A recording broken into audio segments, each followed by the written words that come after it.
Hello everybody! You now have all practiced drawing many different types of lines, a variety of lines. So now we're going to put all that knowledge together to make a complete finished picture. You are going to pick today to start your project and you're going to create either a landscape or a cityscape. So let's talk about what those two words mean. In art, when I create a picture of a landscape, I'm looking at one of these two pictures right here. A landscape shows lots of large areas of land, so hills, mountains, water, and it goes way back into space. From the water here all the way back to the hills and mountains and the sky, a very large area of space. Same thing for this one.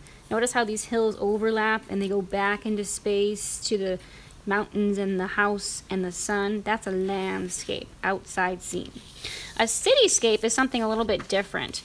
They both have something in common. They both show a large area of space going way back into space from the road to the buildings to the sky. But a city is not so much land, it's more buildings in a city. So the difference is very small, but they both have in common large area of space.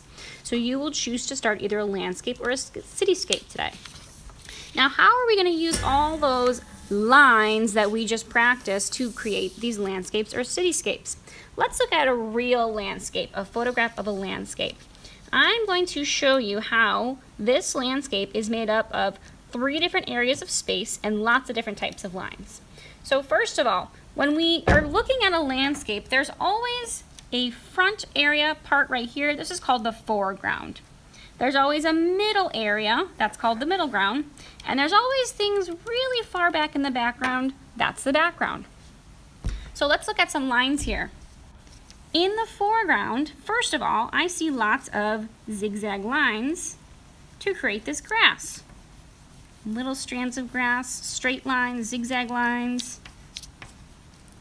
Now moving into the middle ground here, I see some water. These might be very calm, straight lines to show the waves of the water.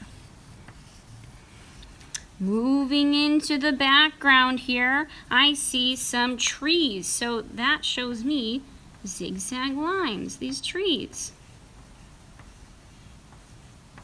Moving way into the background, I even see some small mountains. These are more zigzag lines to create these small mountains. And guess what? I even see some clouds in the sky. Wavy lines, curvy lines create clouds. So notice how there's so many different types of lines in this landscape. Look at this cityscape. Again, there's a foreground, the bridge that's close to us and the water, a middle ground, the buildings, and a background, the sky. So let's break down these lines here.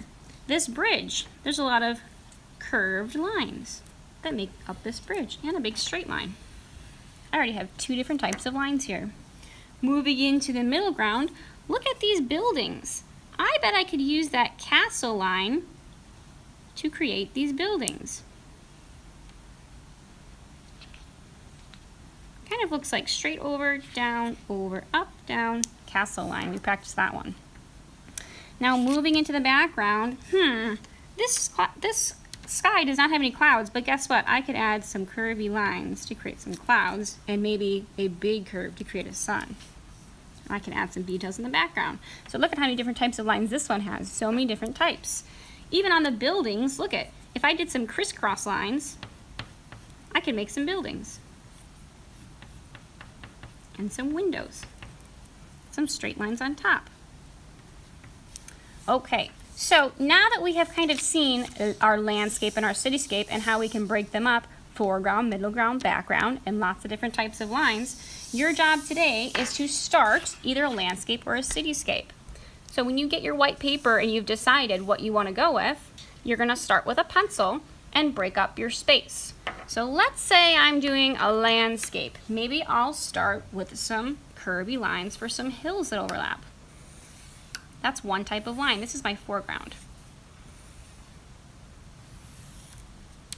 Now maybe as I get into the background, into the middle ground here, I can add some mountains.